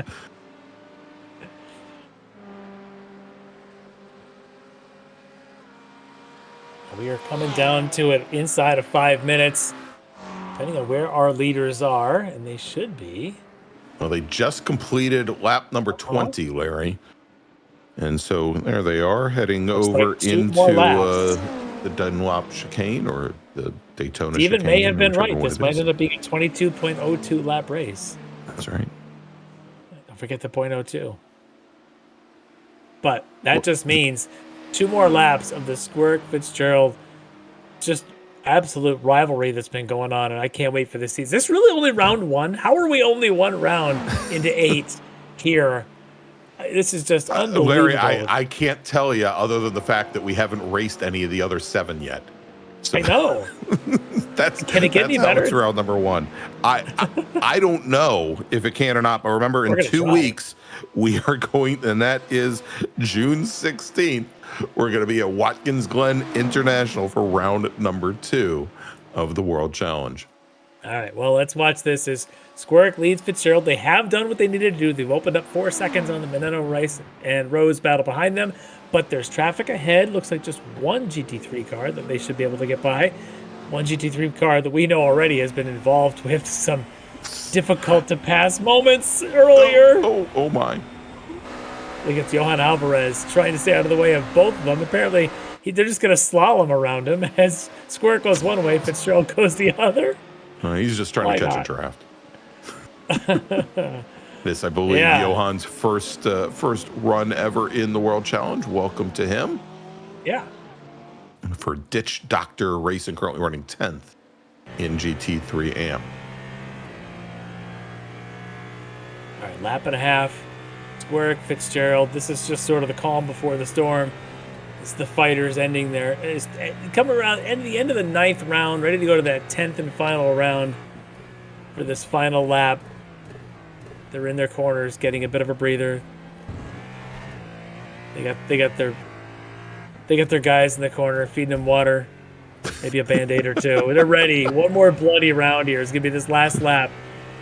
So you think Michelle Squirk's is actually working the rope-a-dope right now? Yes, a 3-minute lap. This just works. The analogy's there. Let me go with it. All right. Well, meanwhile, Michelle Squirk just reset fast lap. And granted, it was only about 0.15 of a second faster than Sean Fitzgerald behind, but as the fuel is starting to burn off, these cars are getting ever faster. Yeah, and we talked about their pace, that if they could just stay nice for a little bit, they could pull away from Meneno, Rose, and Rice. That's exactly what they've done. Now, the gloves are off. Again, more boxing analogies. As Squirk, Fitzgerald, we believe, are going to see a white flag and do this one more time around Circuit de la Sarthe. When does Fitzgerald make a move? That'll be the question. It's coming soon. They come onto the front straight here, and indeed, Larry, white flag is in the air here at the Circuit de la Sarthe. Michelle Squirk is your leader in GTP. Sean Fitzgerald, who now he resets fast lap a half second in arrears. Over in LMP2, Chester Guidry, your leader over Jordan Butler. In GT3 Pro, Michael Brooks, your leader over Mike Dam. And in GT3 AM, Michael Klimovich from Slow Bros Racing. Hi, Klim Club. And he is your leader over Josh Vidal and has now opened up almost 4 seconds. There is the McLaren just now coming out of the first chicane down the Mulsanne straight. And Michael Klimovich now with good amount of breathing room on what should be his penultimate lap. Could be if he doesn't catch another slowdown, which he may have just done. But let's go back to our leaders. Just done. Yeah, so they've gone on to the Mulsanne straight. They're into the first chicane. Squirk ahead of Fitzgerald. Now that is the spot. If I'm Fitzgerald, I would have wanted to be close enough to do it. Not able to. Michelle did a great job of entering the Mulsanne that time. The second straight's a little, as they head to the second chicane, a little bit more difficult. Your next best chance might be from the hairpin towards Indianapolis, maybe the next and maybe last place, really, that Fitzgerald's going to have a chance to get by Squirk. He's going to have to be close coming out of the chicane to make a run. There is traffic ahead, though, I believe, that they're going to have to deal with. Yep, there's one of them. Yeah, there's some. That's Dan Carrito in the 320 Porsche. Carrito running 4th in GT3 AM, trying to stay out of the way. And there's a couple more.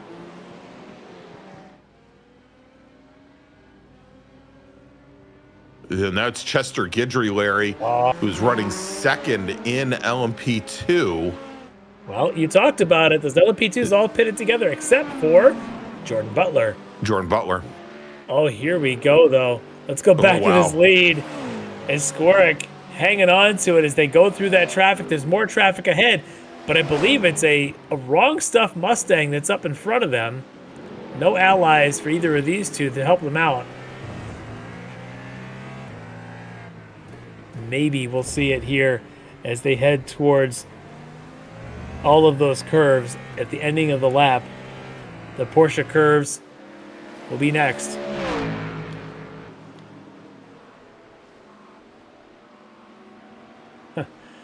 Couple of corners left. I tell you, though, Michelle is really trying to put her stamp on this thing. She's been so fast once she got that lead. All right, Larry, as they exit the Porsche curves, they're going to be heading up into the Ford chicane here in just a moment. Going to come hard under braking.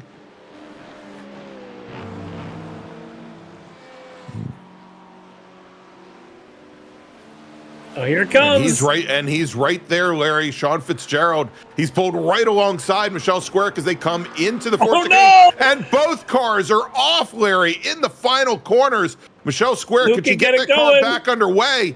But as they do, coming through Dave Meneno from 3rd, Larry, we talked about how he would be laying in wait and taking the win here in round number 1 of the Extreme Motorsports Ricmotech World Challenge in GTP. It's Dave Maneno. Michelle Squarick, she recovers to finish second. Ben Rose, who was running fourth, he now will finish in third. Sean Fitzgerald will finish up just off the podium in fourth with John Rice and Zach Hebert rounding out the top 5 in GTP, or pardon me, with Rice rounding out the top 5 in GTP. Zach Hebert, who indeed was trying to save fuel, will finish in 6th. Over in LMP2, Jordan, well, let's take a look at this. So we'll jump back over to LMP2 in a moment. Here, so Larry. You watch this as Fitzgerald gets to the inside and he slides and actually slides towards Squarick. Squarick did a really good job of throwing this thing in reverse, getting it back going again. Maneno already had the momentum going, but I think that all started with Fitzgerald and his slide. They kind of took all that out, but what a finish, what a finish. Meanwhile, this guy, Mr. what a Butler, race for him. Jordan Butler from DNA Motorsports.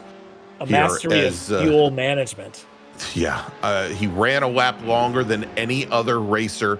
Larry, right now, he is almost a half minute ahead of every other LMP2 racer, 25 and a half seconds as he comes into the Ford chicanes, onto the front straight, and taking the win today in LMP2 and taking the first win of the season, Jordan Butler from DNA Motorsports. We'll have to check back in about a half a minute. For seconds. Yeah, I was going to say Neil Weston and Chester Guidry, the two HTPK racing teammates. We typically see him over in the GT4 cars. Over at LMP2 now, nose to tail as they come into the final chicane and onto the front straight. And it is going to be Neil Weston holding off Chester Guidry to take second. Guidry will finish in third. Jack Polyak should bring home fourth position. And now over in GT3 Pro, gosh, Larry, I thought he was going to be heading to the pit lane for a brief moment there.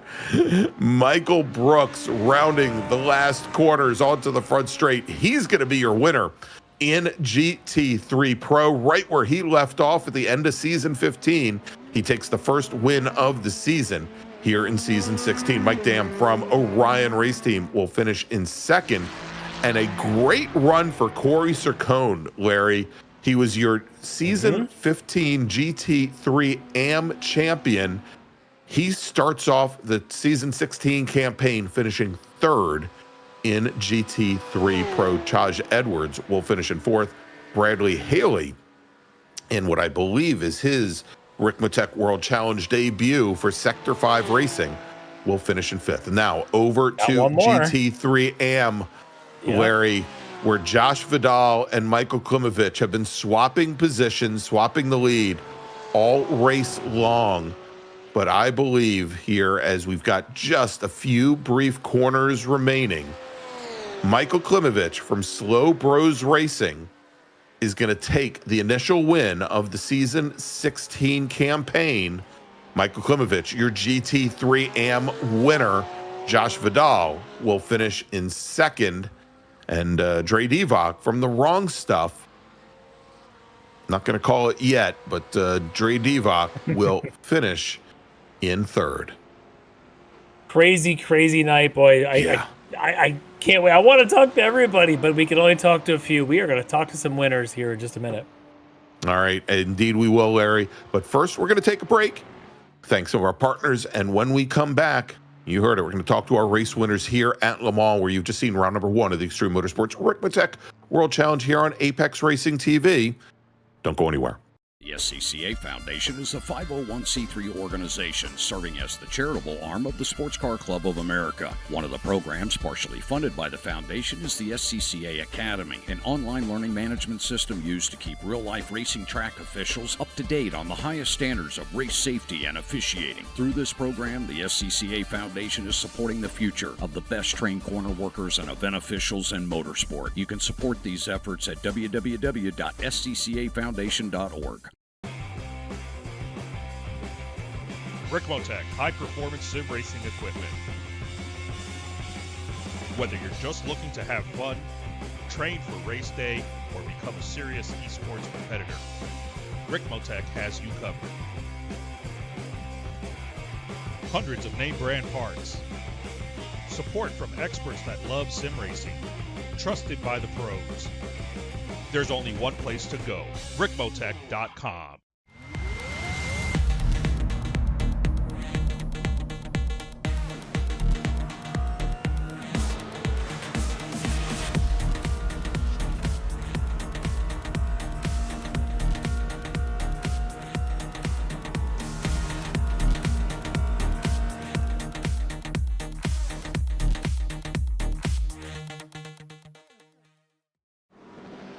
The search is over.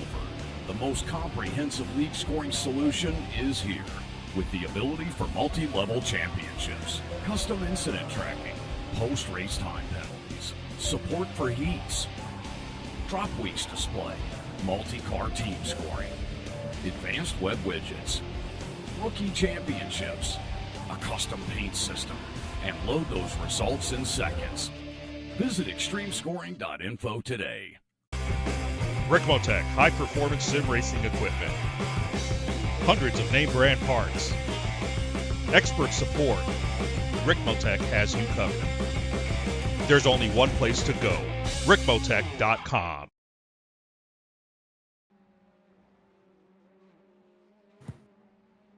It was round number 1 of the Extreme Motorsports Ricmotech World Challenge here from the Circuit de la Sarthe on Apex Racing TV. Larry, let's take a look at our podium finishers here, and my gosh, what a finish it was with Dave Meneno from SRT Esport taking the win in the last corner in GTP. His teammate Michelle Squarick, who was squarely in line for a win, finishing in second. Ben Rose from DNA Motorsports finishing in third.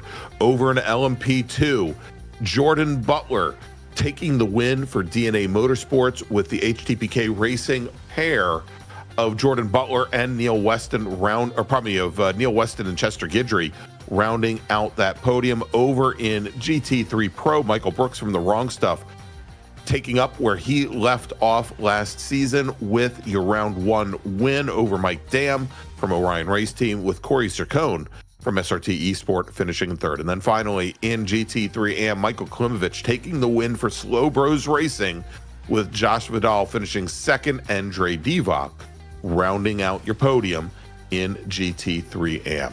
All right, let's do this, Larry. Let's start off tonight with our GT3 AM winner, driving the number 325 Slow Bros Porsche.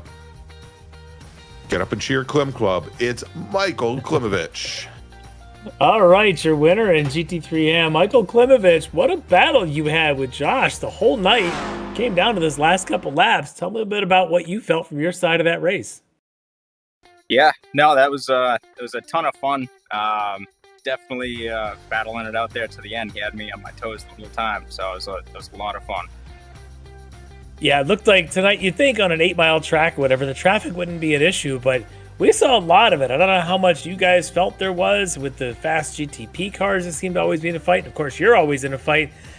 How were you able to manage that tonight and stay in your fight without losing touch with Josh?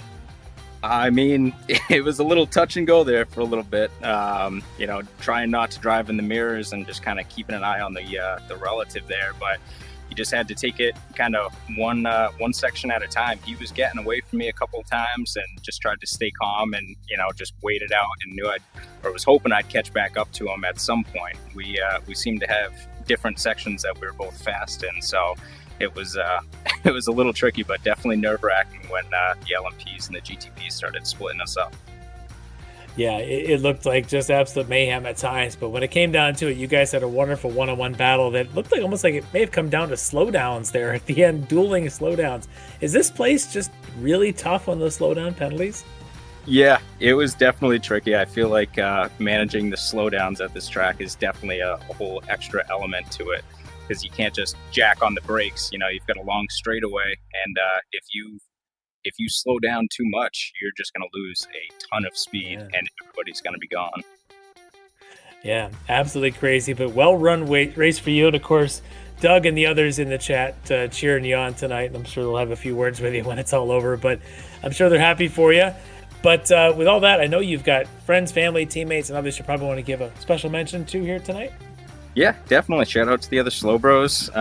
Shout out to my wife and son at home, kind of letting me do this and kind of holding down the fort while I'm doing all this. And then obviously the Klim Club, and then all the sponsors for this: XMS, Ricmotech, everybody, Apex TV. Yeah, well, awesome job here tonight, getting the win in the opening round. It's always a great way to kick off a season with a win. You've done that for Slow Bros. Your winner in GT3 AM, Michael Klimovich. Well done. Thank you. All right, Larry, let's move over from GT3 AM now to our GT3 Pro winner, taking the win tonight for Wrong Stuff. It's Michael Brooks. All right, last season was pretty good. Except I brought in the wrong person. Hold on, Larry. Though? Wait, we can Don't call do an it audible. yet. Stop talking, we can call Larry. an audible. Let's call an audible. No, we're still going to right. bring in Michael Brooks. There we go.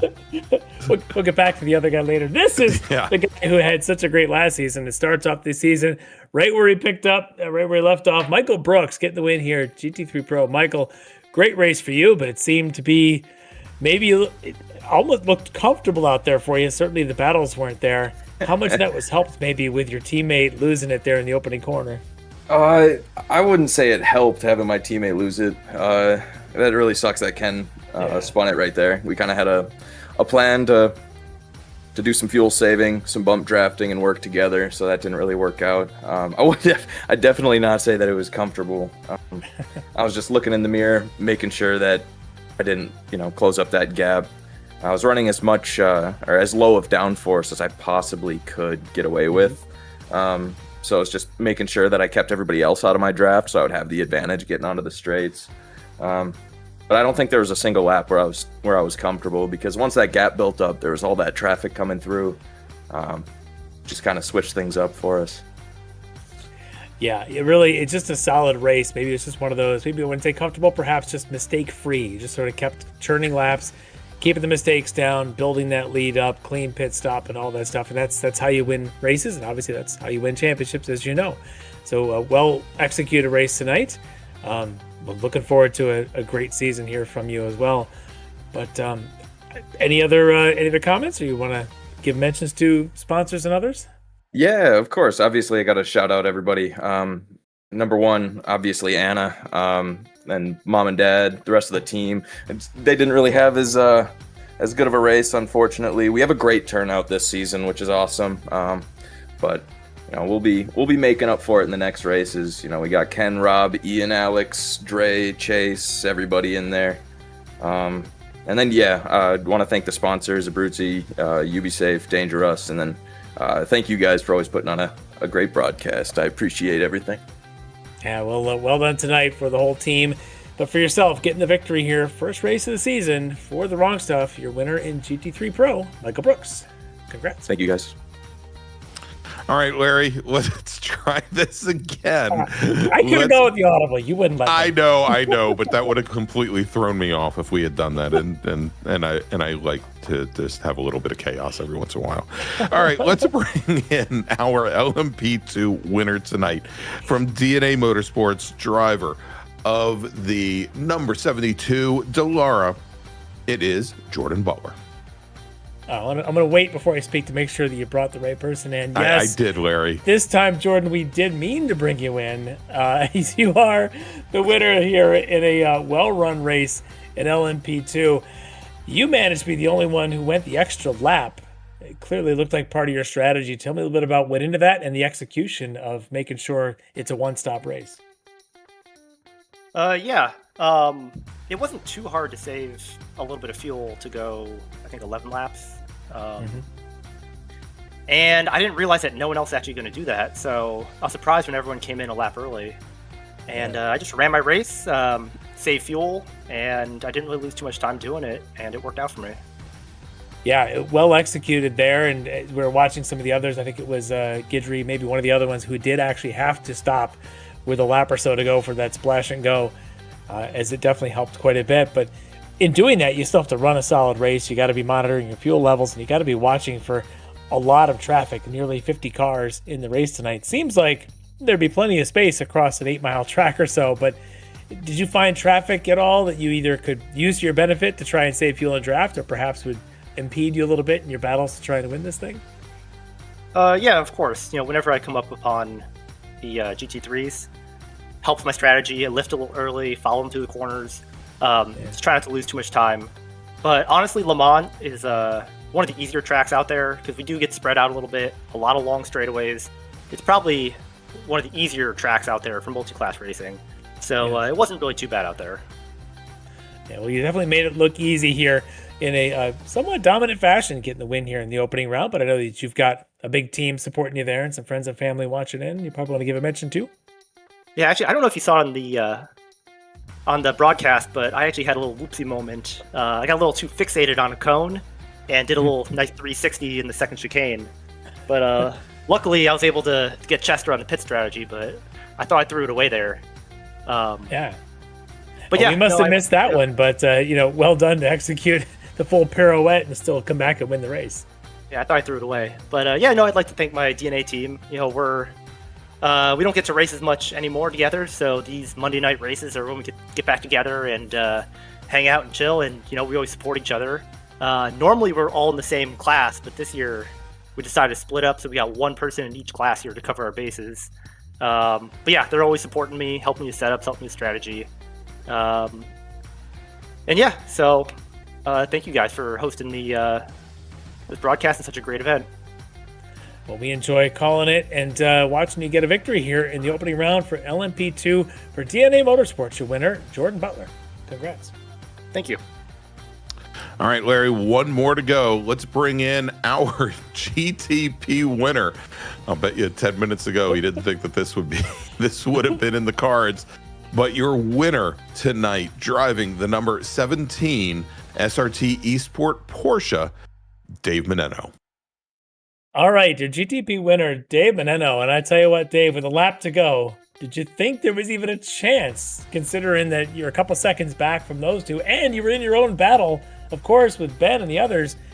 What odds did you give yourself as you started that white flag lap? God, if I could have put $100 on the odds that I had, I could probably retire after tonight. That was sometimes the racing gods giveth, and they certainly did this time. I feel horrible for Michelle because she was super quick the whole night. I'm glad she was able to at least get second though, so it wasn't like a total, DNF. But yeah, I just don't know how I got here. I crossed the line and I'm like, wait, did I finish first? I had no idea.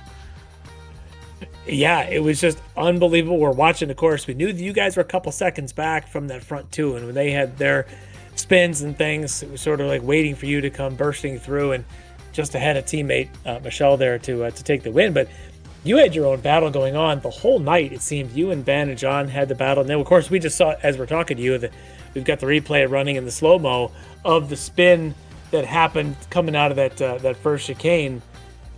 When the leader at that point had spun, you had to dodge all that too. You had a lot of things going on that really probably winning might have been the last thing on your mind through most of it. Yeah, I kind of had a little bit of a Catherine Legg, Ryan Hunter-Reay moment where I saw Zach spinning, but I couldn't tell really where he was, so I just had to kind of pick a side and hope for the best. Thankfully, I picked the correct side, but yeah, it was a crazy race. Every time I've raced Le Mans, it's been kind of a snooze fest, but man, this was a crazy one.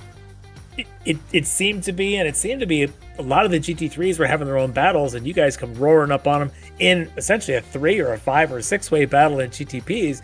How do you try to use that traffic to your advantage? Like what can you do to try and make a pass or hold a position with a GT3 car around? Yeah, honestly, I mean, sometimes you kind of gotta not like make a risky maneuver, but make a predictable but risky maneuver where, you at least show your nose so the GT3 knows you're coming, and it's kind of maybe a 50-50, do you do it or do you don't? But, oftentimes if you can do it cleanly, then you can gain a second on the guy behind you, because Ben was super quick. I think his car didn't quite have the top end that mine did, but he was able to stick with me because he had my draft. So once I was able to break the draft, though, it seemed to work okay. Yeah, it was amazing fun to watch every time you guys coming into 3 wides, 2 wides, traffic all around. It just was a crazy night to watch. And sometimes, as you say, the racing gods, they smile on you, and winning victory circle comes your way. And tonight that was the case. You stayed in it long enough to give yourself a chance, which is all you can really ask for. But tonight, and you got teammates and friends in the chat also cheering you on. I'm sure you have a chance to talk to them afterward. But now, if you want to give a mention to them or anybody else or any sponsors. Yeah, just wanted to thank the whole SRT team. I want to thank Steven for spotting for us today. That was really helpful, especially going into that last chicane, kind of knowing what had happened. And yeah, I want to thank you guys for broadcasting everything, and the XMS guys for putting together the league. And lastly, I mean, if this is a telltale sign of the rest of the league, of the rest of the season, this is going to be an awesome season. There's 6 or 7 guys and gal that are all super quick in GTPs and all super close. So I think it's going to be an amazing battle. Absolutely is, and tonight was just a great way to kick things off. But for you, victory circle here in the opening round, and in fact, SRT Esport 1-2 for Dave Meneno, leading that way here in GTP. Congrats. Yep, thanks, guys. All right, congrats there, Dave. And Larry, that's going to wrap things up for things here for round number 1 at the Circuit de la Sarthe. Let's take a look at what we've got coming up. Next week, Monday night, June 8th, 8:10 p.m., it is round number 2 of the Ricmotech GT Pro Pedals Sports Car Challenge from Michelin Raceway Road, Atlanta, for our GT4 and LMP3 racers. And there's still a spot on the grid for you. If you'd like to join us, head on over to xmsracing.com/GSC shop and sign up. In 2 weeks, round number 2 of the World Challenge, we head to Watkins Glen International for another 75-minute round. And then in 3 weeks, June 23rd, the GT Pro Sports Car Challenge will be heading over to Misano. And I think, Larry, it may be the very first time that we've raced any of our Ricmotech series at Misano. So you don't want to miss it. Of course, if you want to save some bucks with one of our sponsors with Go Setups and Go Fast, head on over to gosetups.gg and use code XMS10 at checkout for 10% off of your purchase. So for Larry Lefton McLeod, for Jonathan Grabowski, I'm Greg Ginsburg. We'll see you next Monday night from Michelin Raceway Road, Atlanta. Have a great week, everybody. Ricmotech, high-performance sim racing equipment. There's only one place to go, ricmotech.com.